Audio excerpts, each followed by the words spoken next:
എൻ്റെ മകന് വേണ്ടി ഞാനൊരു തൊട്ടിൽ വാങ്ങിയ കഥയാണിത്.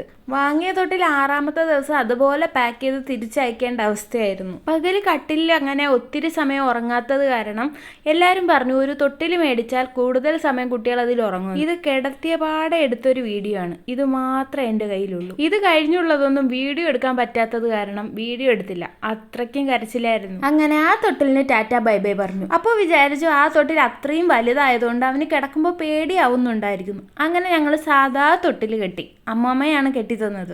റൂമിൽ തൊട്ടിൽ കെട്ടാനായിട്ടുള്ള കൊളുത്തില്ല, അതുകൊണ്ടാണ് ഓൺലൈനിൽ നിന്ന് തൊട്ടിൽ മേടിച്ചത്. പക്ഷെ അവനത് കിടക്കാത്തത് കൊണ്ട് പിന്നെ ഹാളിൽ ഞങ്ങൾ തൊട്ടിൽ കെട്ടാമെന്ന് വിചാരിച്ചു. ആദ്യത്തെ ഒരു 10-20 മിനിറ്റ് വരെ എല്ലാം ഓക്കെ ആയിരുന്നു. പിന്നെ ഓരോ തവണ കിടത്തുമ്പോഴും അവൻ്റെ സ്വഭാവം മാറാൻ തുടങ്ങി.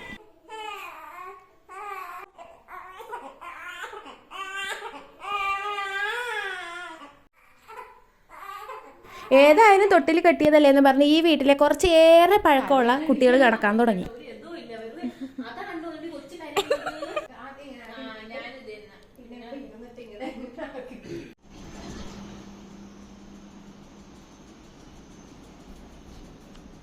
തത്തേ